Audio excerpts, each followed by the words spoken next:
Muito boa noite a todos. Sejam todos bem-vindos a mais esse evento organizado para a nossa Associação de Direito de Família e das Sucessões, a ADEFAS. Eu sou Atalá Correia, sou diretor da ADEFAS em Brasília.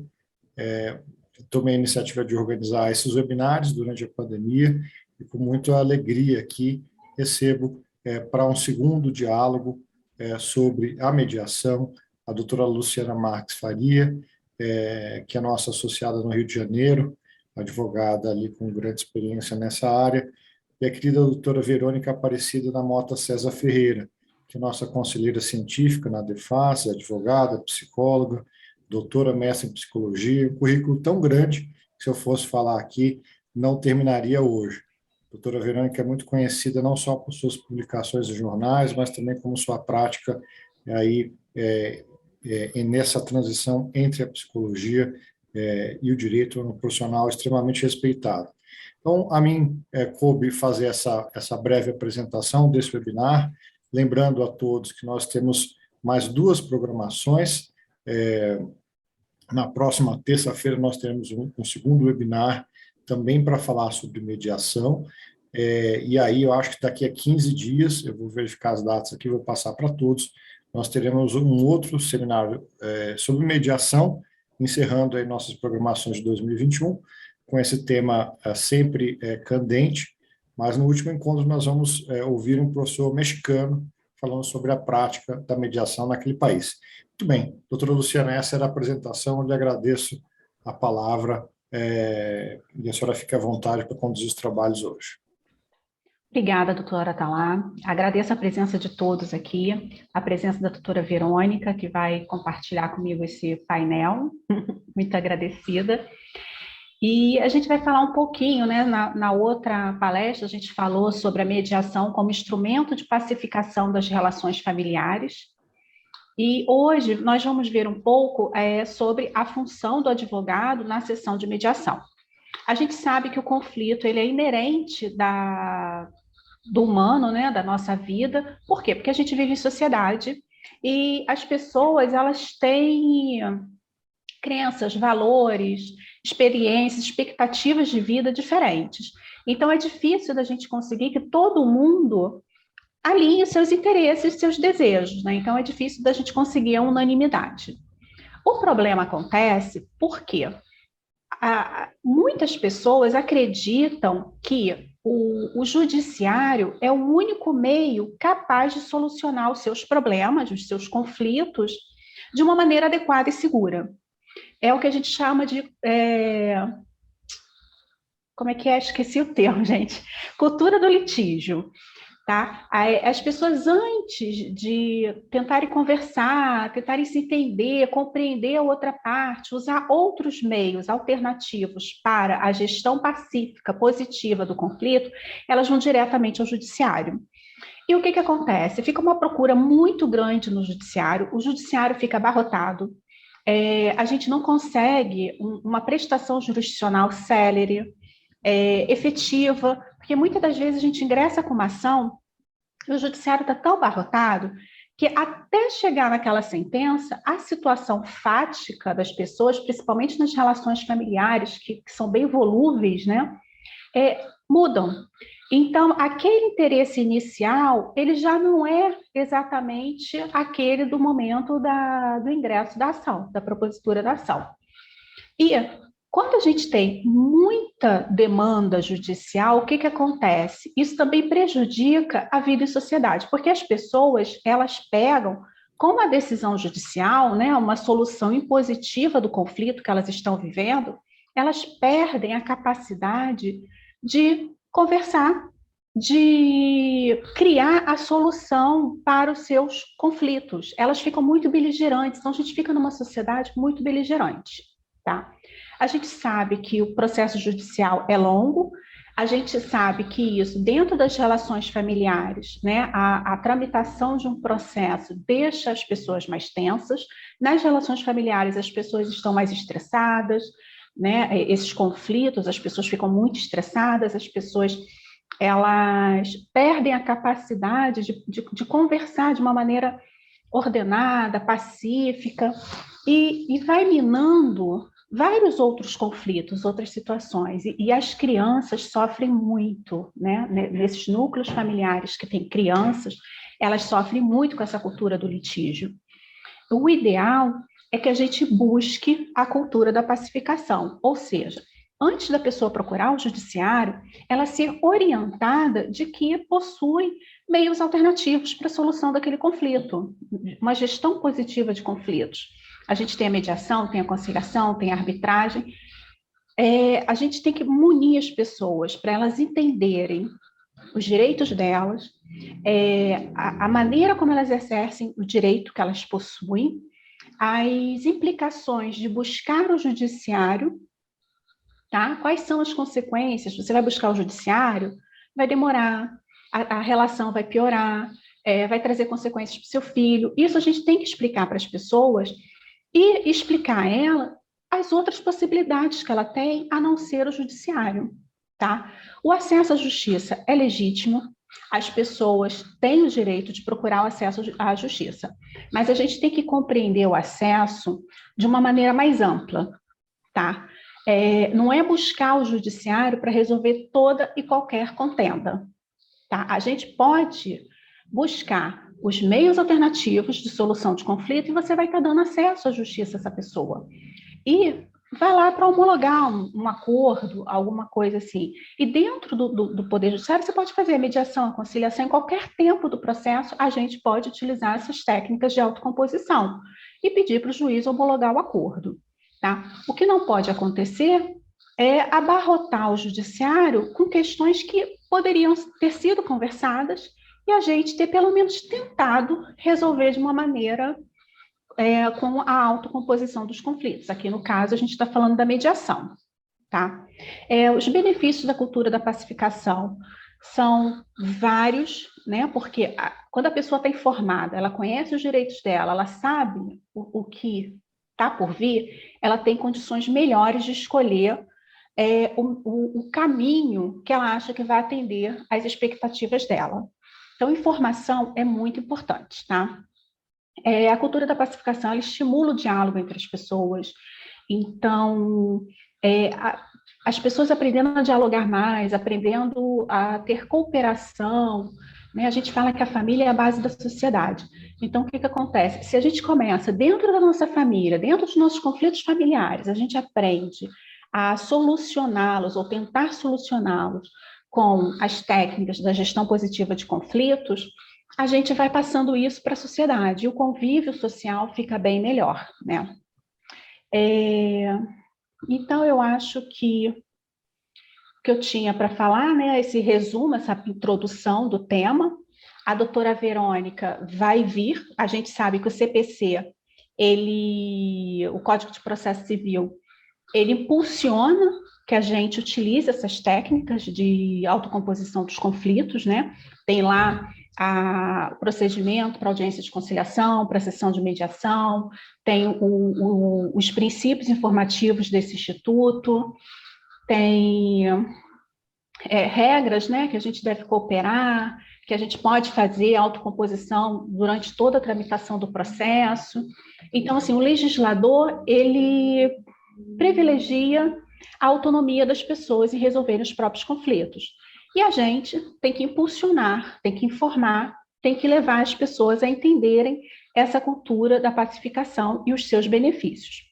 Feita essa introdução, eu vou passar a palavra para a doutora Verônica, que ela vai falar da função social do advogado, da função do advogado na sessão de mediação. Boa noite, doutora Verônica. Boa noite, muito obrigada. Eu queria, antes de tudo, cumprimentar a doutora Luciana por essa linda introdução e também agradecer pela interlocução, que vai ser uma interlocução muito rica, muito importante, onde poderemos falar um pouco disso. Quero cumprimentar o doutor Atalá Correia e dizer da minha satisfação por vê-lo criar essa sequência de webinários sobre mediação, né? que faz parte daquela interface que não é tão conhecida e, portanto, não é tão atraente à primeira vista para os nossos associados e para os nossos assistentes, por não se tratar de uma matéria tipicamente jurídica, aquela matéria que está na preocupação diária dos profissionais operadores do direito, particularmente dos advogados, que estão procurando soluções para os seus casos, soluções por via judicial, que tem muito o que se buscar na jurisprudência. A mediação, por exemplo, não aparece na jurisprudência. Quando aparece, é para os desembargadores atualmente ou ministros recomendarem o uso da mediação, porque ela não faz parte disso, né? Ela é quase que um processo paralelo dentro do processo judicial. Mas eu quero cumprimentá-lo por isso e também cumprimentar a todas as pessoas que estão aqui presentes, justamente pelo enfrentamento desse tema, que pode ser que não seja tão habitual na sua vida cotidiana, né? Mas eu acho que quanto mais se falar sobre isso, mais nós chegaremos perto, né? Porque eu não faço mediação judicial, eu faço parte do grupo de pioneiros da mediação no Brasil, fui dos 22 primeiros mediadores nomeados. Antes disso, já começamos a fazer treinamento, supervisão, acompanhamento dos estudantes de mediação, mas eu sou uma eterna estudiosa e estou sempre muito atenta, faço, eventualmente, mediações extrajudiciais, mas estou sempre muito atenta a tudo que acontece nesse âmbito, de forma que foi uma alegria mesmo encontrar esse tema, e, no momento, acho que essa questão da função do advogado é muito importante. Se nós lembrarmos que a mediação é uma das práticas sistêmicas mais eficientes da contemporaneidade para a resolução de conflitos continuados, não é? Então, a sua técnica merece ser aprendida por todos e aplicada sempre que necessário. Isso não significa que, profissionalmente, os espaços se devam confundir. Eu acho que esse é um ponto para o qual eu chamo a atenção. O advogado costuma ser um bom negociador, faz parte das funções do juiz buscar conciliar, e o mediador faz parte de uma nova profissão, sendo, portanto, um profissional cuja função é mediar conflitos. Assim, em nosso entendimento, ao juiz não cabe mediar, cabe sim tentar conciliar, valendo-se de recursos da mediação, quem sabe. Igualmente ao advogado, não cabe mediar, a não ser quando na condição de mediador, mas cabe negociar. Então, a mediação, na verdade, é uma tentativa de resolução de conflitos, né, como ferramenta que relativamente recente, viu, na forma como ela é utilizada atualmente. Com essa denominação, no entanto, ela existe desde tempos mais remotos, como na China, de Mao Tse-tung. Como outras práticas interdisciplinares que se aplicam no judiciário, ela nasceu com a intervenção da psicologia e teve no judiciário um forte arauto para ser colocado em ação. Eu considero que uma importante chave para o sucesso pode ser a confiança depositada no mediador e também no quadro de mediadores encarregados do processo de resolução, sem dúvida. A chave para uma mediação exitosa é a credibilidade do mediador. E a participação do advogado, quando presente, importantíssima para esse êxito. Como disse a doutora Luciana, falando da belicosidade da sociedade, do tempo que nós vivemos, eu concordo que esse é um tempo de violência.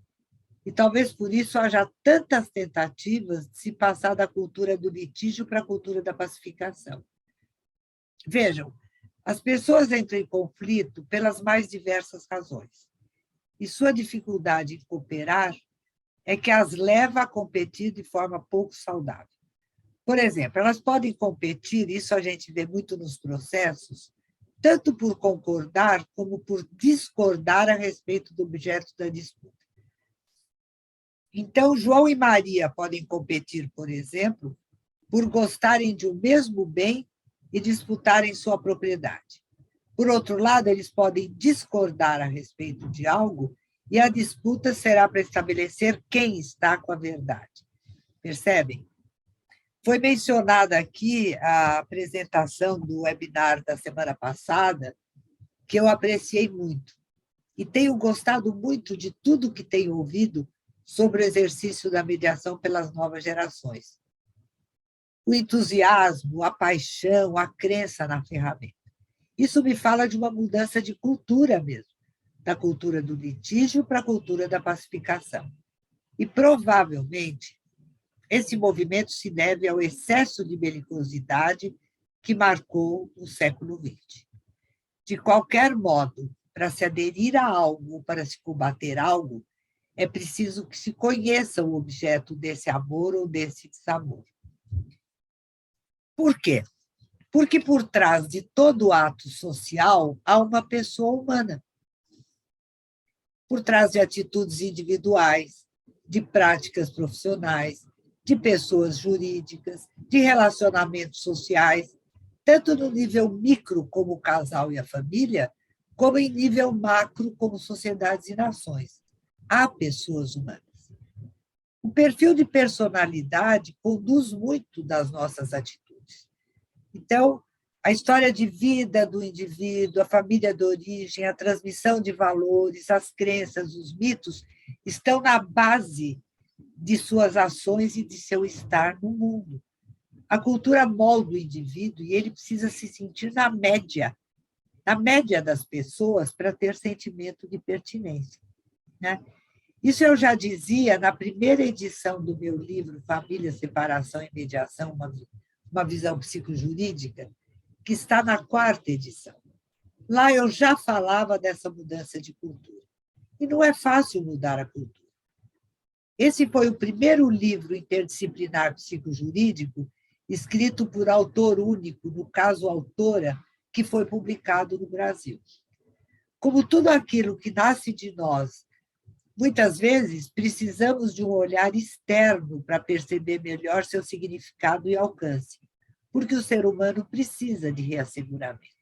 Eu estou falando o tempo inteiro de ser humano, e pessoas humanas somos todas nós. Então, foi o que aconteceu, por exemplo, quando eu recebi um telefonema do ministro Sérvulo de Figueiredo Teixeira, do Superior Tribunal de Justiça, em 2004, a quem eu não conhecia, gente. E que, em uma conversa de 40 minutos, me disse que assim deveriam ser os livros de direito de família, que eu chamava o meu livro de psicojurídico, mas que ele o via como integralmente jurídico, e que ele o introduziria na nova edição de seus comentários ao Código Civil. Claro que foi muito bom ouvir isso, foi também muito impactante na época, mas em seguida veio a ministra Nancy Andrighi, na mesma época, que também tinha recebido o livro da editora, que me mandou um bilhete, dizendo em sua simplicidade e grandeza de espírito que meu livro a ajudara a ser uma juíza melhor. Imaginem. Foi o que aconteceu ainda quando eu soube que uma juíza de família mantinha meu livro em sua mesa ao lado do grande Teotônio Negrão e mandou xerografar o poema Casais se separam, pais e filhos são para sempre, emoldurando uma cópia ao lado de um vasinho solitário com uma florzinha, para que as partes pudessem lê-lo ao entrar para a audiência. E isso ela me contou por que fazia. Ela fazia de conta que estava ocupada com alguma coisa para dar tempo das pessoas lerem o poema, e, segundo ela, quando começava a audiência, alguma coisa já havia sido desarmada. Veja, essa é uma postura muito mais psicológica que jurídica. Isso me ajudou, eu só estou contando isso, não por cabotinismo, mas porque isso me ajudou a acreditar que deveria ser lido por mediadores de família. Porque ele fala do direito de família e do processo judicial para os profissionais psi, e fala da psicologia da família para os operadores do direito, e poderia ser útil. Então, eu tenho ouvido falar da dificuldade, tudo que nós fazemos são tentativas de ajudar, né, na promoção desse conhecimento. E eu estava dizendo que eu tenho ouvido falar da dificuldade de os advogados entrarem no contexto da mediação e passarem pela sessão como se fosse uma audiência, muitas vezes tumultuando o processo. Então, até no último webinar, inclusive, foi dito que eles deveriam estudar mais, ler mais, fazer curso de capacitação para entenderem um pouco de assunto, fazer grupo de estudos, etc., etc. Eu concordo. Isso pode fazer a diferença. E nós notamos a diferença naqueles que procuram se inteirar, embora nem todos precisem e desejem ser mediadores. Então, a primeira característica de personalidade que eu apontaria como indicativo de um determinado tipo de proceder no mundo diz respeito à vocação. Do direito, por exemplo, há operadores que são mais vocacionados ao litígio e outros à harmonização. Não que uma característica seja superior à outra, até porque o jurisdicionado precisa de ambas, mas contar com tal traço favorecerá a atuação no momento em que ele seja requisitado. Né? Eu não advogo no contencioso, mas nunca me desliguei dele, uma vez que sou perita judicial e assistente técnica em causas judiciais de família. E, como tais, eu acompanho de perto os processos de família, justamente nos momentos mais difíceis, e tenho participação ativa neles. Né? Então, a mediação é um instituto muito jovem, em todos os lugares em que foi implementado, sempre contou com a participação de estudiosos das ciências humanas. Para vocês verem que eu estou contando um pouco da história, porque a gente costuma ter uma memória curta, né? E como eu faço parte daquele iniciozinho, eu estou começando a contar um pouco para vocês, que é até uma oportunidade para mim, porque ninguém pode imaginar como aquele início foi solitário, quando a gente não tinha com quem conversar a respeito. As pessoas não entendiam a respeito disso. Mas isso eu falo uma outra hora. Então, o primeiro contato que eu tive com essa nomenclatura ocorreu quando, em um congresso de psicanálise de casais e famílias na Argentina, uma colega perguntou como eu tratava de certos casos clínicos.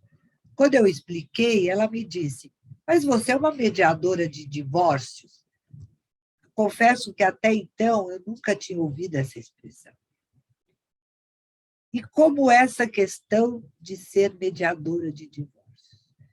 Porque, na verdade, a mediação não é uma prática nem jurídica nem psicológica. Ela é transdisciplinar.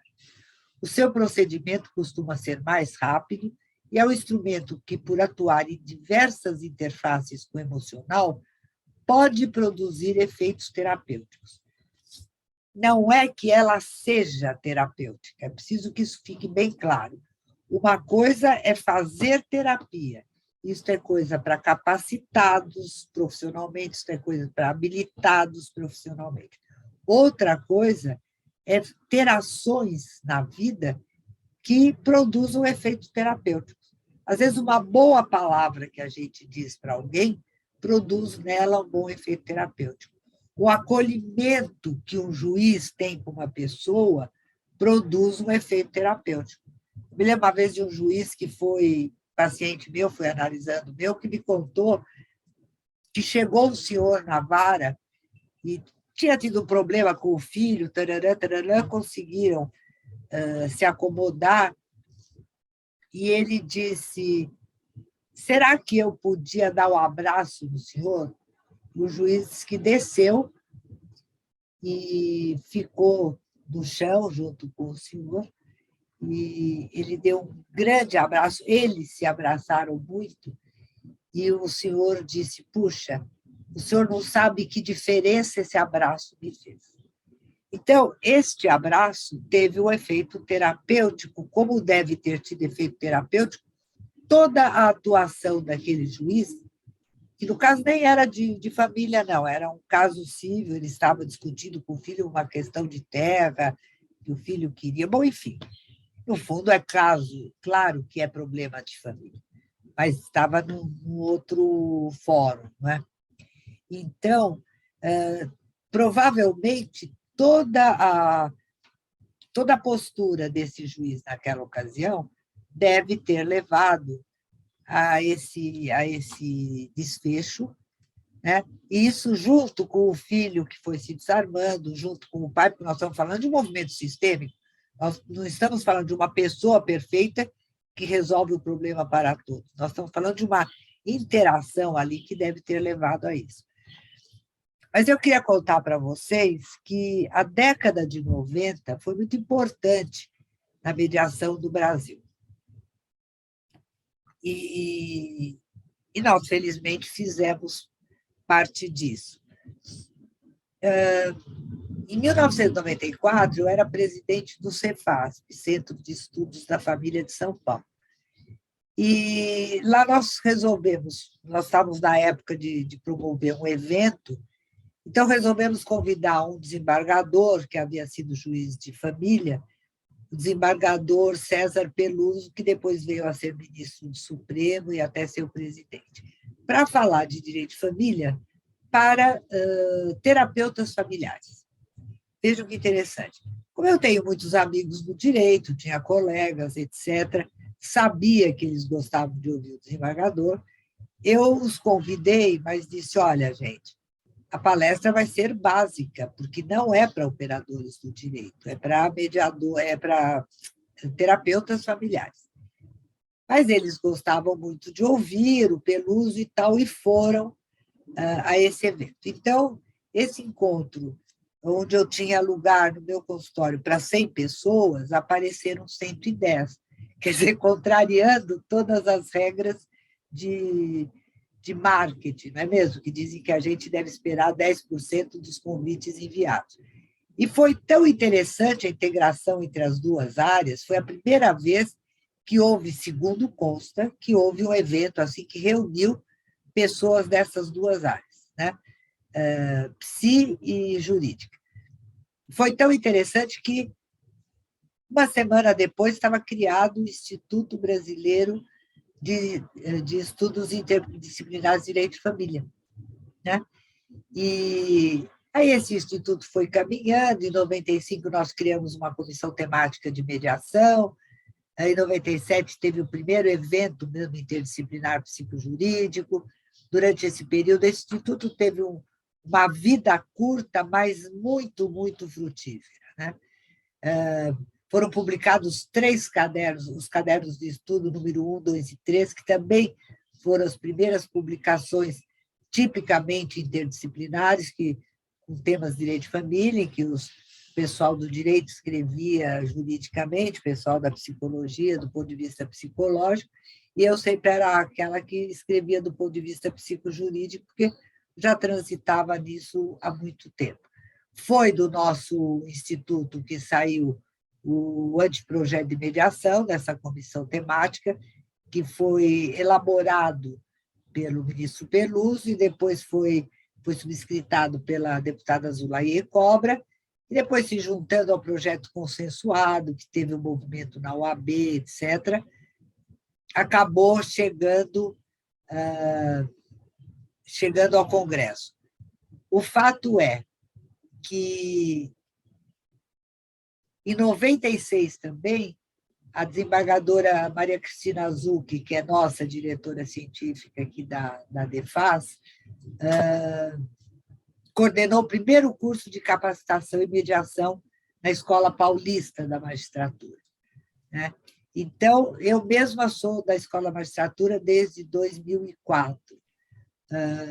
Foi nessa ocasião, nessa época, que o presidente Luiz Tâmara nomeou 22 primeiros mediadores aqui em São Paulo, sempre todos voluntários, um trabalho assim. Uma coisa importantíssima foi a Resolução 125 de 2010, que levou a mediação para o judiciário, quer dizer, ela, de uma certa forma, pôs a mediação na rua, embora dentro do judiciário, no seu âmbito, né? E, afinal, em 2015, vieram tanto o Código de Processo Civil como a Lei de Mediação, que aí acolheram totalmente, como a doutora Luciana acabou de nos mostrar. Então, vejam que essa década foi uma década muito rica, né? Foi uma década muito profícua. E todos vocês que atuam na mediação estão vindo no rastro dessa década e criando coisas maravilhosas, como eu tenho ouvido por aí, tendo um trabalho criativo, sabe, um trabalho humanizado, e não apenas pensando nas regras, né, nos passos que tem que dar a cada momento. Muito bem. Então, voltando a pensar especificamente na função do advogado, senão vocês vão pensar que eu não vou falar nisso, na mediação, nós podemos nos perguntar: quais serão as dificuldades apresentadas ou apontadas pelos advogados em relação à mediação? E as dificuldades entre os advogados e os mediadores? Bem, acho que quando pensamos na função do advogado na mediação, é indispensável atentarmos para a função que ele exerce nesse momento, sem perder as prerrogativas da profissão. Como garantidor dos interesses do seu cliente, seu procurador adjutícia, ele exerce, na prática, papel de protagonista em uma audiência judicial, por exemplo. Ele fala em nome do cliente, ele defende seu cliente. Na mediação, ele é convidado a participar como coadjuvante, no sentido de que quem deve tomar a palavra e falar por si é o mediando ou a medianda. Então, o advogado deve dar aqui, gente, quando eu uso advogado, é no sentido do português tradicional. O advogado, para mim, aqui é advogado ou advogada, porque senão eu vou passar a palestra inteira dizendo o advogado, advogada, esse aqui, mediadora, mediadora. Então, o advogado deve dar a assessoria jurídica necessária sem entrar no mérito. Isso é básico, para ser grifado. Deve dar a assessoria jurídica necessária sem entrar no mérito. E ele precisa acostumar e aprender isso, porque é difícil se conter, né, quando ele está habituado a anos de trabalho de uma outra forma. Por que a mediação propõe que ele apenas dê assessoria jurídica necessária sem entrar no mérito? Porque a história de vida das pessoas é delas.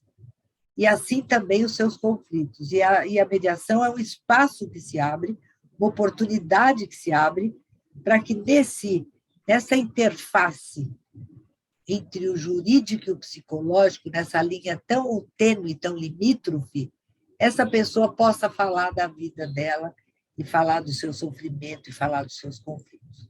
Então, essa é uma diferença significativa no exercício da função. E, como eu disse, ela precisa não só ser aprendida, como assimilada, o que não é tão simples. Então, atualmente, nós percebemos, eu já não vejo mais grande problema nesse sentido. Nós percebemos cada vez mais os advogados compreendendo o seu papel nas sessões de mediação e trazendo excelente colaboração. Mas podem acreditar, nem sempre foi assim. Por exemplo, no primeiro momento, o impacto do desconhecido despertou nos advogados a necessidade de reserva de mercado. Efetivamente, a advocacia se sentiu ameaçada pela mediação, como se a mediação fosse ter o condão de tomar parte do mercado da advocacia. O que nós percebemos hoje que não aconteceu e houve uma acomodação natural. Segundo, a falta de intimidade com o procedimento, por exemplo, de que ali os protagonistas são as partes e os advogados os coadjuvantes, foi outro dos problemas. Foram problemas bem sérios. Eu não sei como está o meu tempo, mas se depois tiver interesse, eu posso contar alguns casos de coisas desse tipo, dessa tentativa, né, de lutar contra essa mudança, no caso específico, de um paradigma particular de uma função. Outro aspecto que eu destacaria, a dificuldade de os mediadores integrarem os advogados na sessão, conferindo-lhes o respeito que merecem no exercício da função. Isso também dificultava o bom andamento dos trabalhos. Alguns provavelmente foram ensinados que advogados nos devem participar. E, como muito obedientes que eram, simplesmente os ignoravam. Isso ocorria mesmo, pode acreditar. Especialmente nos casos em que os mediadores não pertenciam a outras profissões e não tinham ideia da profissão dos advogados. Então, o que acontecia? Eles os sentiam como intrusos no procedimento. Isso era o que acontecia no início. Mas, até hoje, aparecem, infelizmente, tentativas de advogados ocuparem o lugar do mediador.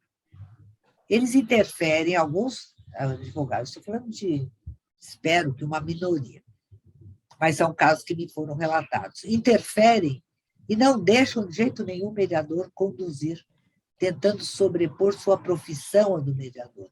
E nesses casos, muitas vezes, o mediador, que é principiante, que ainda é mais, mais discreto, menos seguro, ele acaba ficando numa posição muito delicada.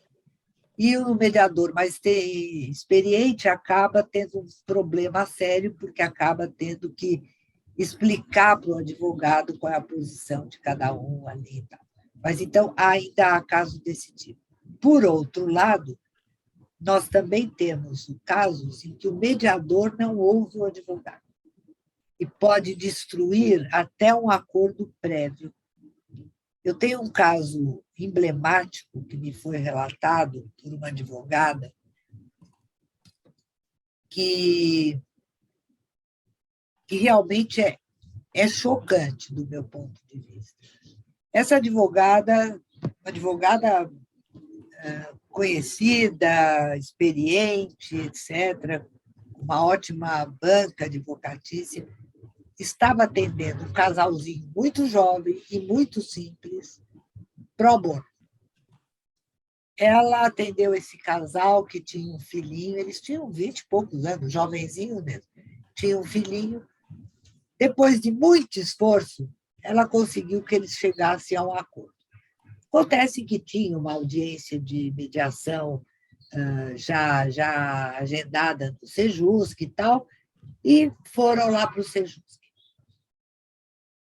Antes de entrar, e essa advogada tem formação em mediação também, é das primeiras, e ela foi conversar com a mediadora, explicou a situação. Deve ter dito, praticamente nós estamos aqui pro forma, o acordo está pronto, está tudo feito, está tudo em ordem.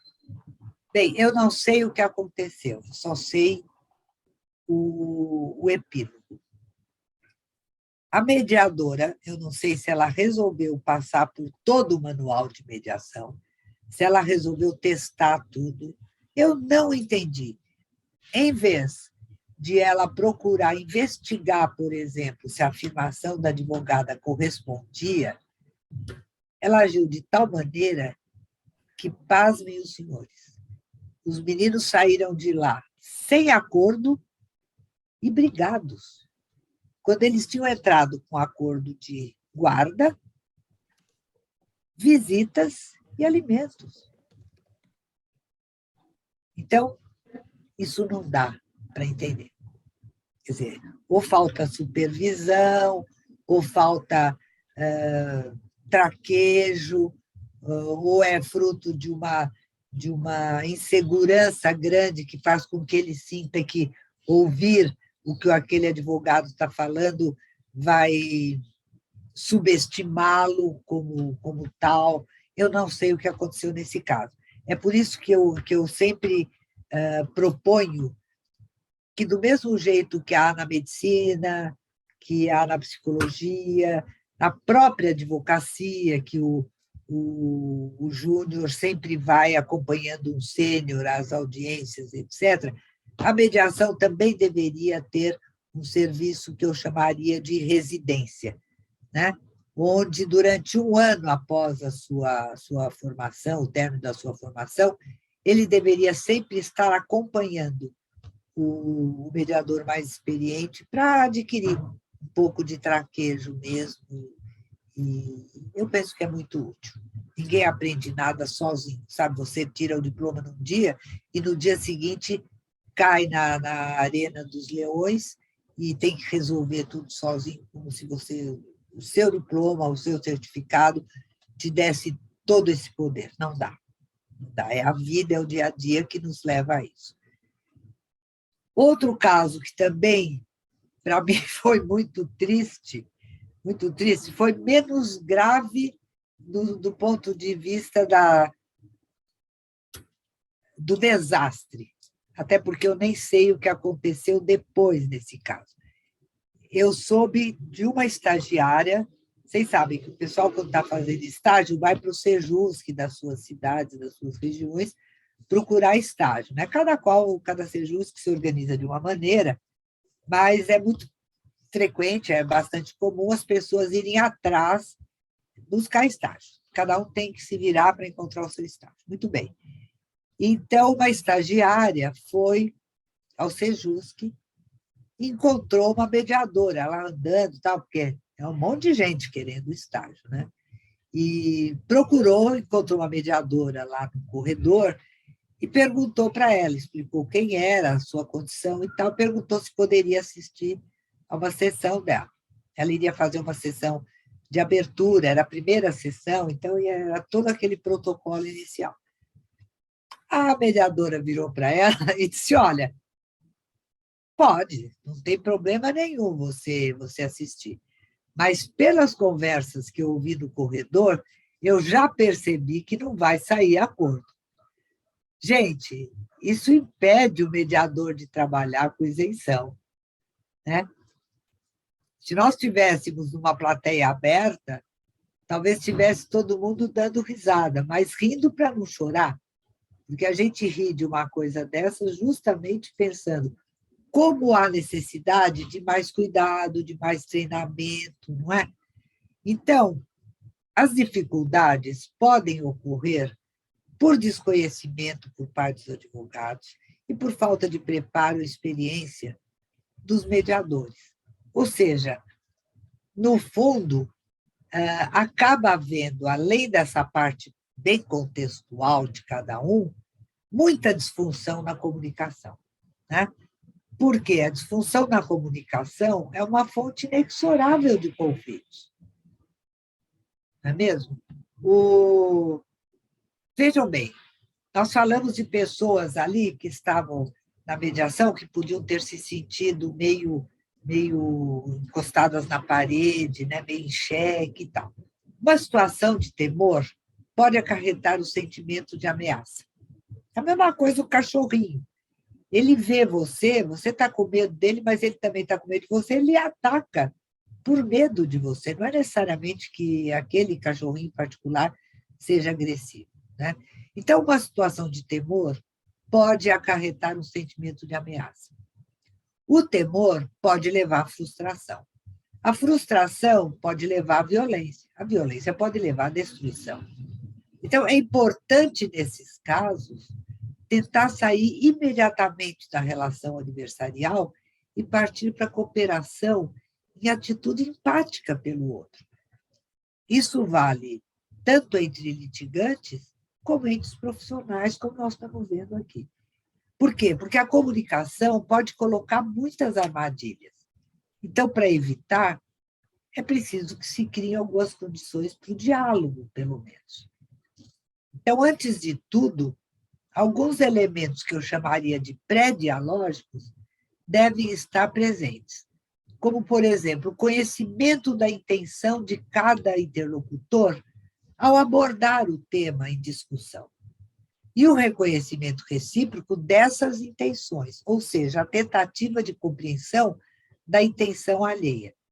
No caso do mediador e do advogado, seria muito bom se ambos estivessem ali para ajudar aquelas pessoas, cada um do seu ponto de vista, a mudarem o seu olhar em relação à sua situação.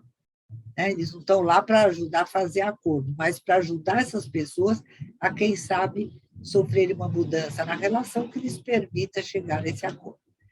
Então, no caso, os advogados devem estar cientes do papel do mediador e convergentes no sentido de objetivarem que as partes mudem sua relação.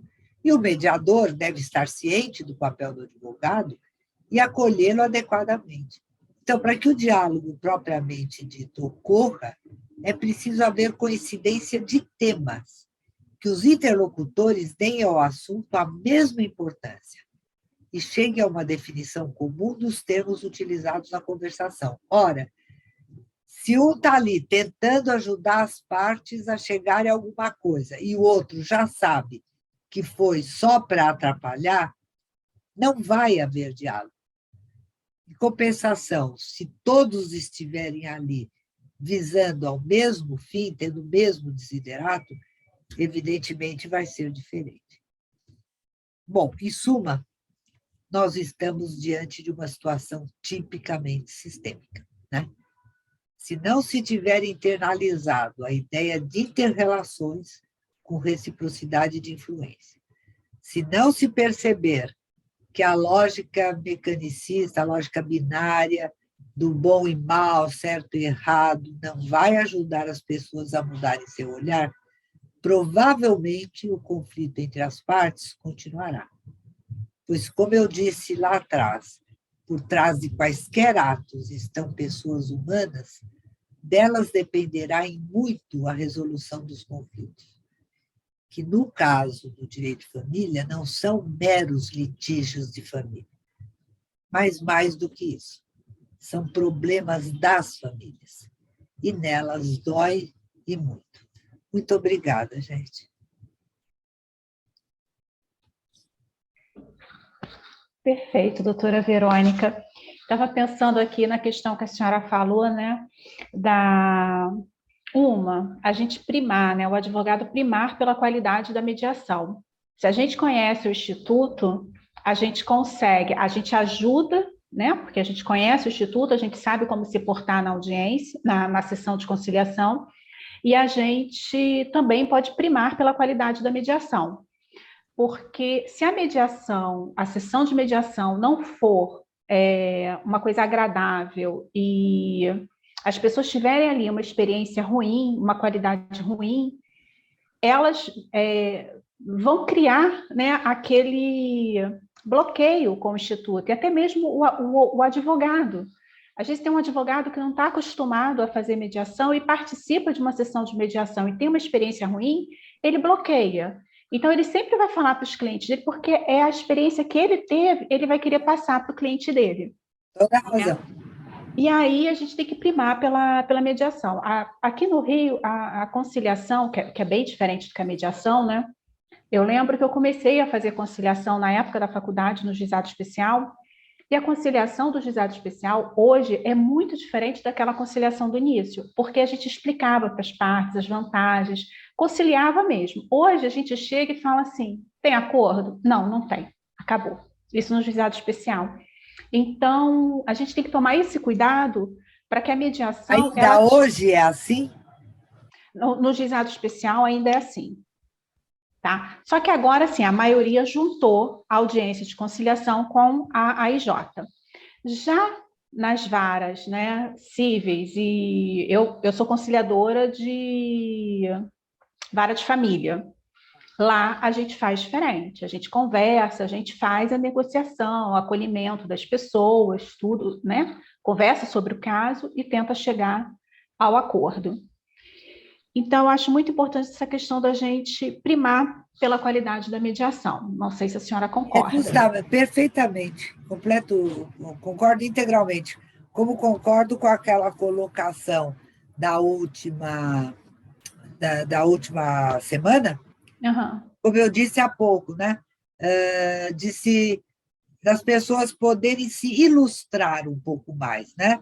Ler, aprender, fazer grupo de estudos, participar de seminários, de webinários, sabe, de todas as possibilidades que tiverem, de se ilustrar mesmo, no sentido de aprender um pouco mais sobre o Instituto, sobre isso como ferramenta, como método, como processo e como técnicas. Porque, às vezes, as pessoas, infelizmente, e depende também do curso que façam, se é um curso muito breve, sabe? Se é um curso mais profundo e tal. Muitas vezes as pessoas pensam que aprender aqueles passos, abertura, isso, pronto, é o curso, não é? Então, cada uma dessas palavras dá um desdobramento enorme, enorme. E é importante que esses acessórios, que, na verdade, esses são elementos comunicacionais, né, facilitadores da comunicação, que devem ser acessórios. Por exemplo, no caso do direito ao judiciário. Ninguém quer interferir, eu não penso que deva entrar. Há casos que precisam ser judicializados mesmo. Há casos que nem sequer são mediáveis. Dependendo da discrepância entre uma pessoa e outra, desenvolvimento emocional de um e de outro, nível de agressividade, violência, sabe? A gente tem que tomar cuidado. Não é ficar pensando que dá para ficar juntando o agressor e a agredida e tudo bem, e mandando pedir perdão e aceitando e achar. Não é assim. Há casos em que não se pode mesmo, e a gente tem que ter critério. Né? Mas por isso que eu acho importante, e gostaria muito que isso fosse implementado, olha que faz anos que eu falo disso, mas, afinal, a gente vai semeando, quem sabe um dia alguém colhe essas sementinhas que se espalharam. Né? A questão da residência, o que eu chamo de residência entre aspas, entendeu? Que é de, durante o primeiro ano após a formação, aquele mediador ter a possibilidade, com todas as prerrogativas do mediador, é como o juiz auxiliar, é como o médico residente, ele é o mediador, ele não é nada inferior ao outro, a não ser experiência. Então, ele vai atrás. Você nunca foi ao hospital e viu quando o médico professor entra numa sala, o titular entra num quarto, toda a fileira, a filinha indiana dos residentes entra atrás dele, porque ele vai ensinar, à medida que ele atende o paciente, que ele clinica, que ele medica, ele está ensinando os outros. E assim eu penso que deveria ser com a mediação, porque o mediador jovem é jogado mesmo no poço dos leões.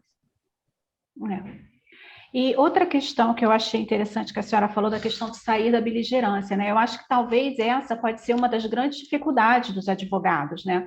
Porque a gente aprende na faculdade já a processos, né? Pelo menos eu sou formada em 2003 e não tinha essa questão de autocomposição de conflitos, tal. A gente não teve isso na faculdade, foi no máximo Imagine a conciliação. você, eu que sou formada em 1967. Então, o que a gente tinha de maravilhoso, né? Era a humanidade de alguns professores. Mas, por exemplo, psicologia ninguém entendia.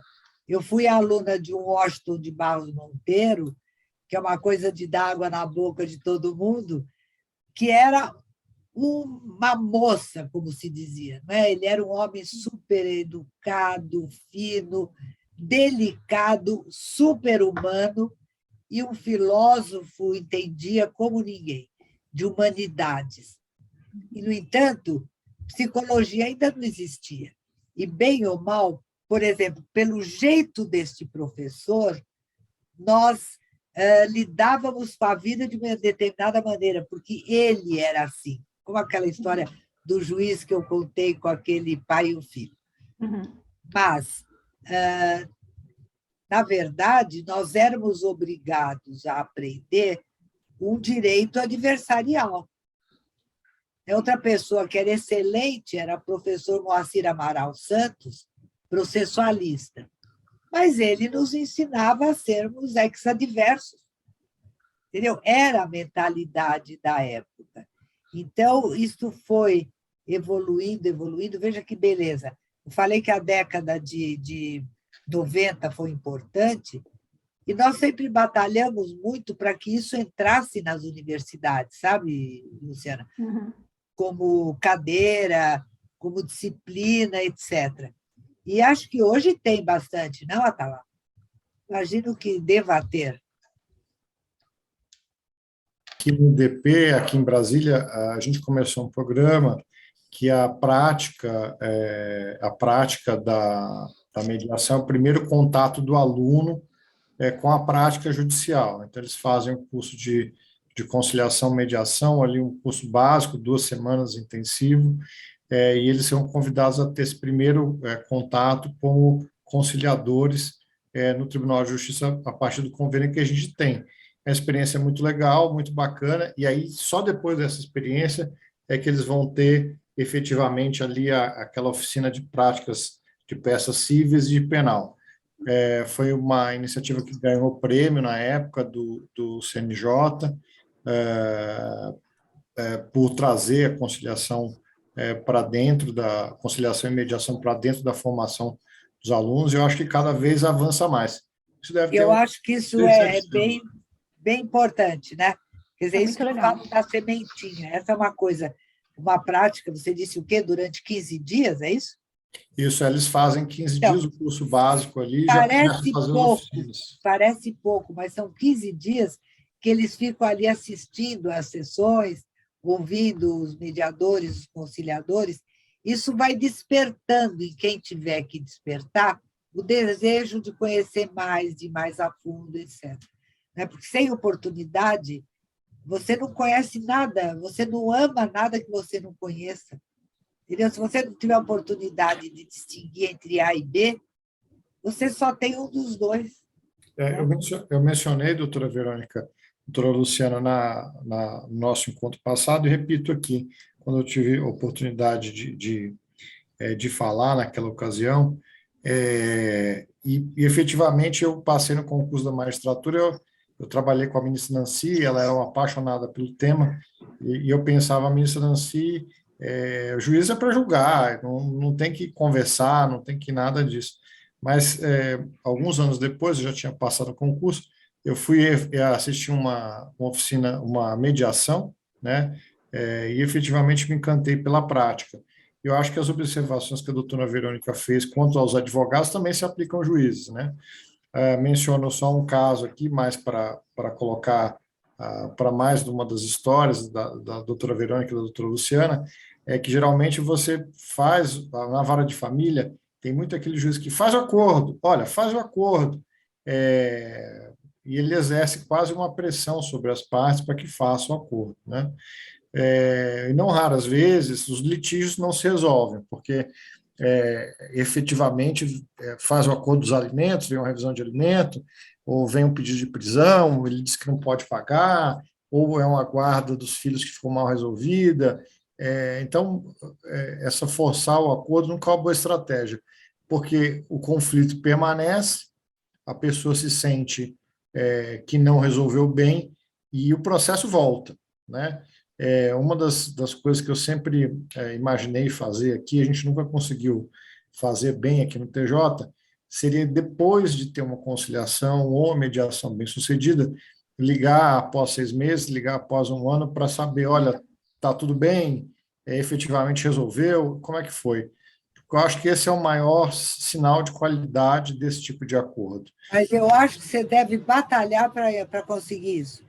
Porque isso é fundamental, é quase um estudo longitudinal. Você vai pegar a pessoa X meses depois para saber se aquele acordo foi efetivamente dela. O que eu não tenho, esse era o caso que ia contar, doutora Verônica, muitas vezes nós, juízes, vemos a parte voltar ao judiciário para qualquer litígio e ela firmou um acordo. E aí você pega e fala, mas você não fez o acordo, tem tantos meses, por que você está voltando? E aí, quando acontece uma coisa dessa, você ouve algo assim, olha, mas eu não queria fazer esse acordo, eu fui obrigado a fazer o acordo porque o juiz mandou, né?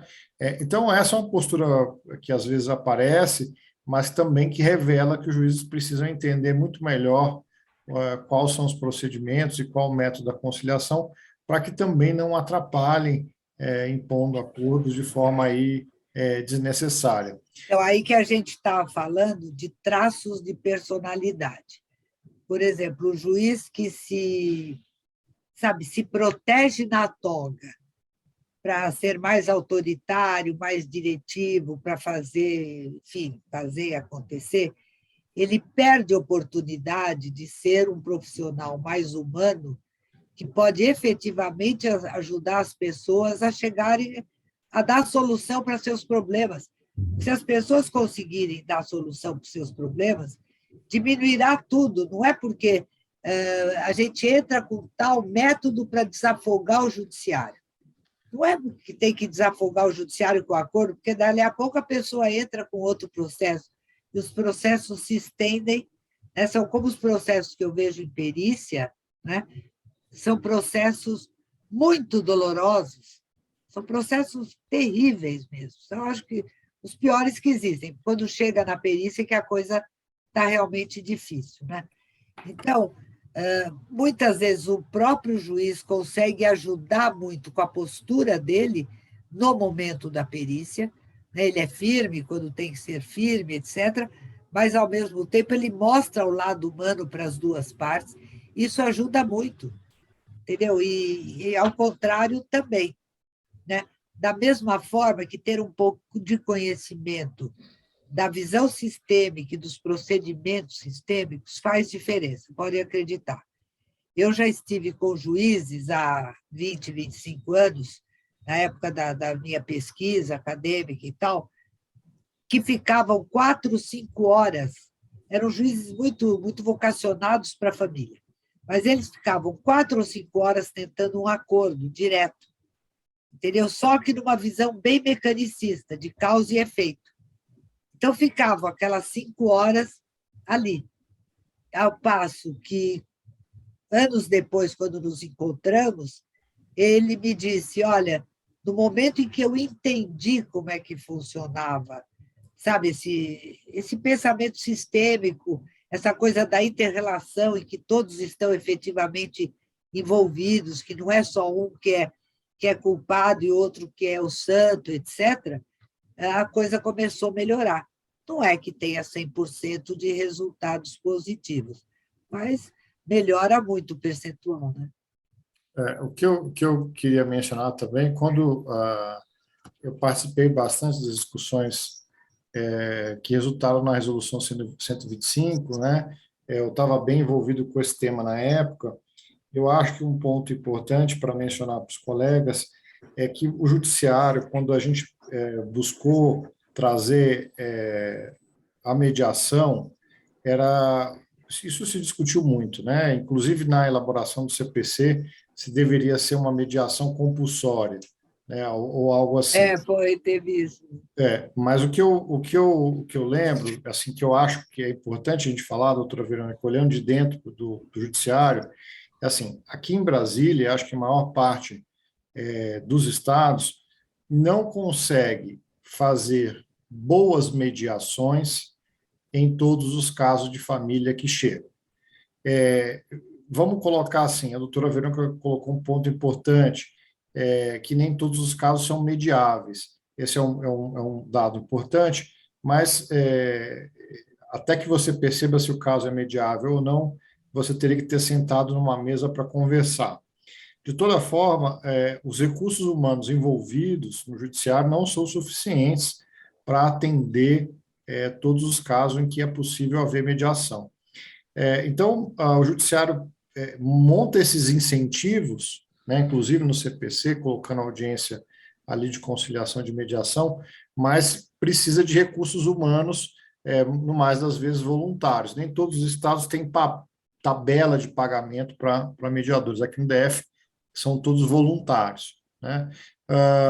Mas muitas pessoas querem fazer essa prática porque percebem que é uma formação que precisam desenvolver, mas a ideia do judiciário como um todo é de incentivar o mercado de mediadores. Vale dizer aqui que tem diferença, e a doutora Verônica falou isso bem no começo, entre um bom mediador e um mediador ruim, né? Agora, também tem diferença, e essa é uma outra apologia antiga minha, que não deveria continuar. Nós, os primeiros, éramos todos voluntários, mas isso não deveria continuar assim. Sim. Deveria haver concurso público, como há para juízes, para promotores, para psicólogos, para assistentes sociais. A mediação judicial deveria ser fruto de concurso. para o indivíduo poder se estimular, porque, na verdade, num país capitalista, todo mundo precisa ter seu trabalho e precisa usufruir dos seus esforços, tá certo? Então, é uma ilusão. Se eu pegar um estagiário, um principiante, um menino jovenzinho, ele vai dizer, bom, tá bom, eu vou ser voluntário durante um tempo, mas eu tenho a perspectiva.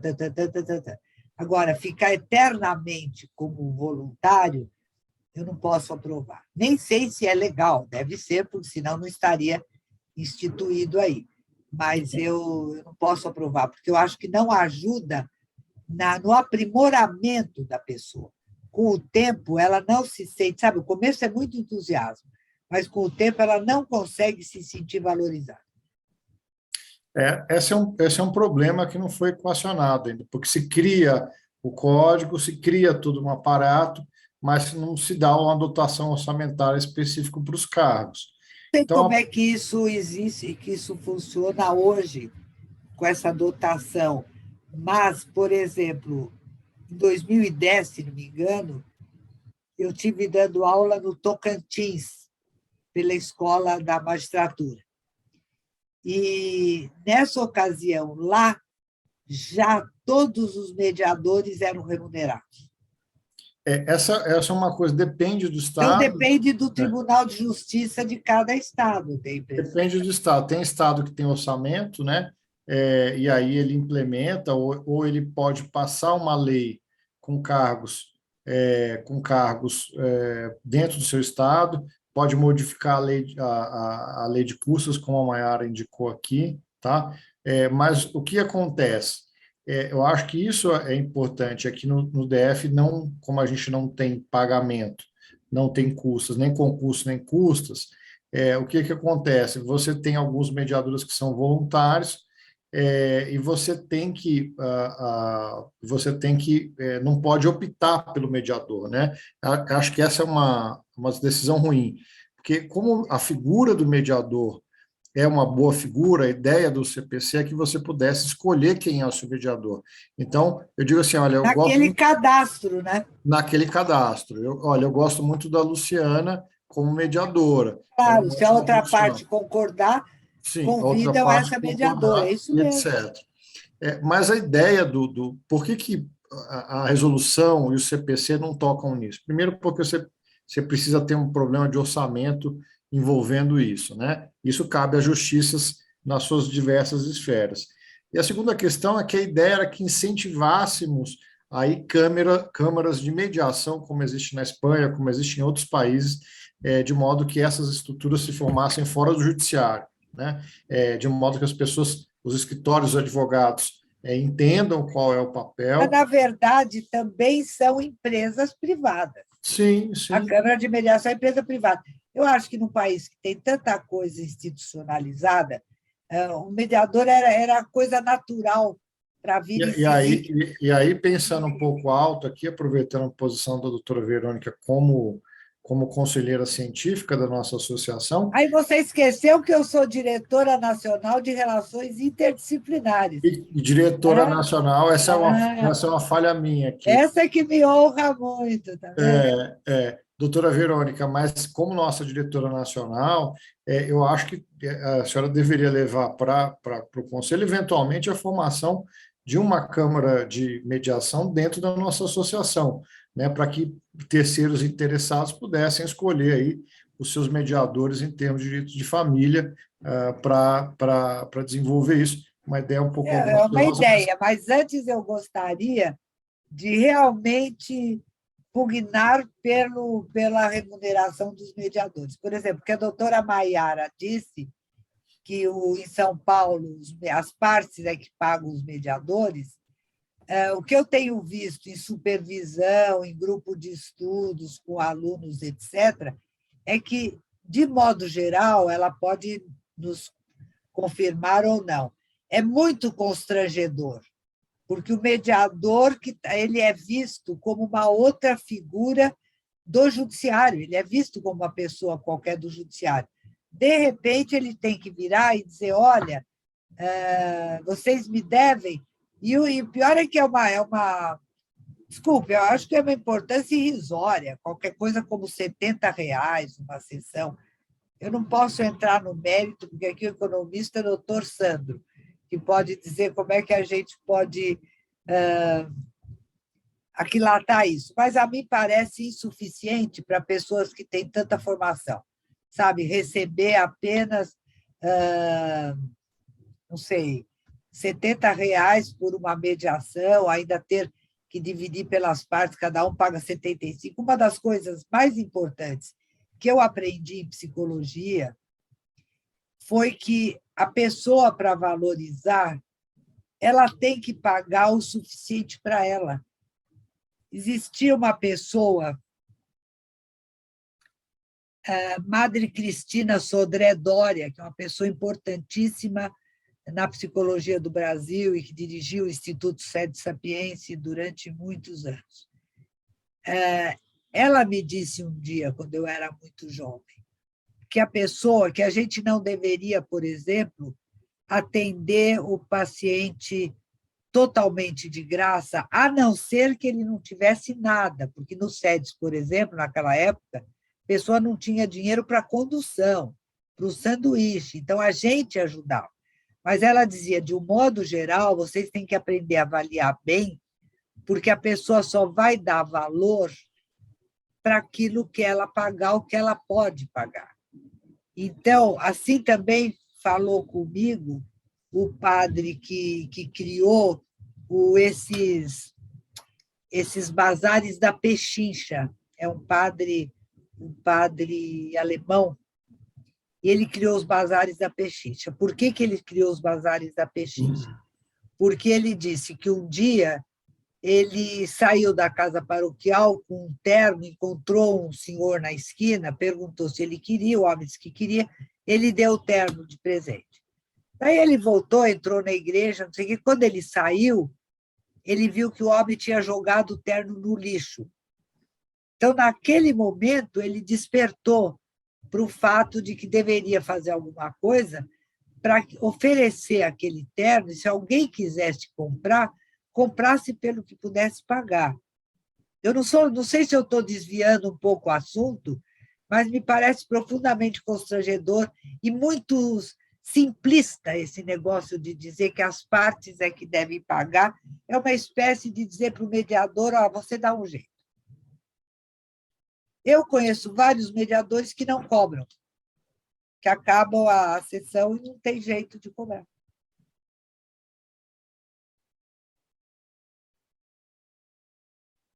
Acho que a doutora Maiara pediu a palavra, né?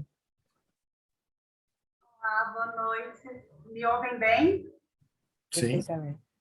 Na verdade, eu sou de Brasília, mas eu moro em Florianópolis já tem 5 anos, e agora eu estou nesse processo de formação, né, para mediação. Eu faço uma pós, então eu fiz uma formação ali para mediação extrajudicial e estou fazendo um curso agora pela escola autorizada aqui pelo CNJ.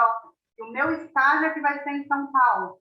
Então, como eu comecei ali, esse assunto, essa questão do pagamento do mediador, sempre vem à tona, né?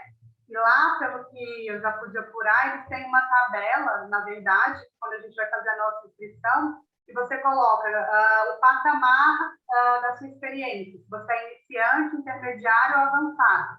E aí, nesse patamar, é que vai definir a remuneração que você vai receber.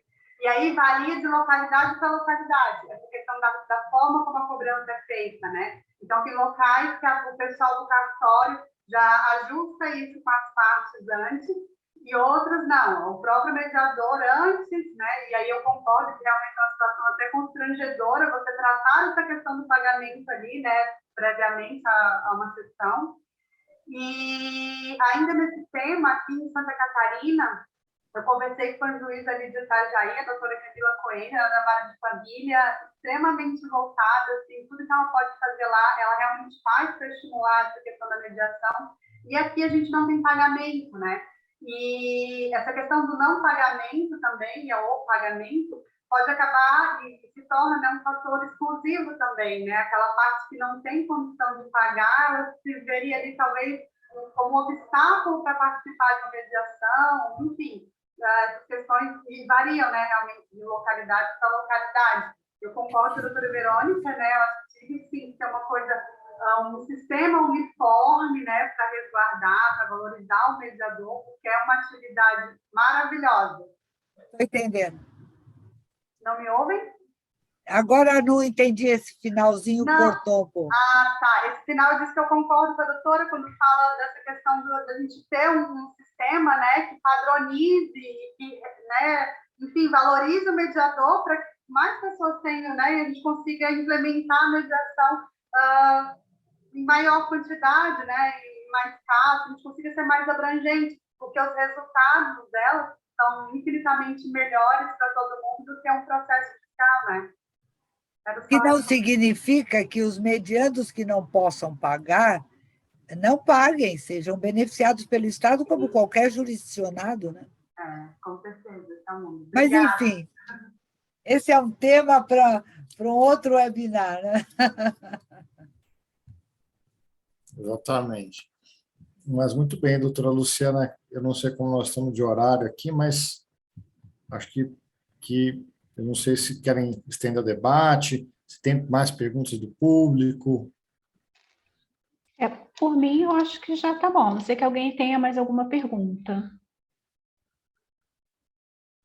O pessoal tá quieto hoje. Tímidos. Então eu teria muito mais coisa para falar, mas também não queria roubar o tempo de todos e de ouvir, de perguntar para a doutora Verônica. Graças à nossa amizade, eu posso às vezes ligar para ela, tirar minhas dúvidas aqui, para a doutora Luciana agora também, né? Mas eu aprendo muito com a doutora Verônica, efetivamente, tanto o livro dela quanto essa experiência da mediação me transformaram, me fizeram um juiz melhor. Não fui eu que tinha dito isso antes, né, mas eu reitero, agradeço a Luciana. A doutora Verônica me agradeceu no começo, dizendo que eu tive a ideia de fazer esses webinários, mas, na verdade, a proposta foi apresentada para a gente pela doutora Luciana, de fazer uma sequência de cursos relacionados à mediação, e, no final, a gente achou ainda uma quarta proposta, que é esse mediador mexicano, que vai falar no dia 6. Na próxima terça, a Luciana vai receber a doutora... Quem que é mesmo, Luciana? Se lembra o nome? A desembargadora... Zucchi, né? Calma aí, deixa eu olhar Maria aqui. Cristina. Maria Cristina Zucchi, Isso. exatamente. A desembargadora Maria Cristina Zucchi, na próxima terça. Convido a todos para participarem, convido a todos também para conhecer o trabalho da doutora Luciana no Rio, para conhecerem o livro da doutora Verônica, que é transformador. A Maiara está sempre com a gente, eu agradeço, os demais também que estiveram presentes, eu agradeço. Gostaria só de passar a palavra final, primeiro para a doutora Luciana, depois para a doutora Verônica, e a gente encerra. Doutora Verônica. Eu? Doutora Luciana primeiro. Luciana, está ótimo. Eu agradeço a presença de todos, tá? Agradeço a Aditais pela oportunidade, o doutor Atalá, que desde quando a gente iniciou esse projeto me atendeu bem, me apoiou, o doutor Sandro, doutora Verônica por ter aceito o convite, muito obrigada, né? É um prazer. E a todos que estão assistindo, obrigada pela participação. E contamos com vocês, né, na próxima semana, que vamos falar da mediação e a prestação jurisdicional. Muito bem. Agora a doutora Verônica. Agora sim a palavra final para a nossa estrela. Eu também quero agradecer, foi muito prazeroso para mim estar aqui com vocês. Quero agradecer a doutora Atalá pela receptividade de sempre. A doutora Luciana me desculpar, porque eu não sabia, estava vendo que você funcionava como coordenadora de todas as sessões, mas não sabia que a ideia tinha sido sua. Então, foi uma ideia realmente meritória, que merece cumprimentos, porque a gente tem mais que tentar divulgar essas ideias. Quanto mais divulgação, melhores profissionais talvez a gente encontre pelo caminho, né? Mas queria cumprimentar todos os corajosos que também estiveram conosco essa noite e participaram dessa reunião, doutora Maiara, que tão gentilmente trouxe sua experiência lá de Santa Catarina, né? Barriga Verde. Então, e teremos muito prazer em recebê-la em São Paulo também, quando estiver por aqui. Tá bom? Um grande abraço a todas, alunas minhas queridas, pessoas que estão por aí, como a doutora Heloísa Desgualdo. Tive muito prazer em estar com todas, e muito obrigada. Até uma próxima ocasião. Muito obrigado a todos, uma boa noite. Muito obrigado, doutora Luciana, muito obrigado, doutora Verônica, doutor Sandro, doutora Maiara. Então, declaro encerrados os trabalhos. Um abraço a todos. Boa noite. Um abraço a todos. Obrigado.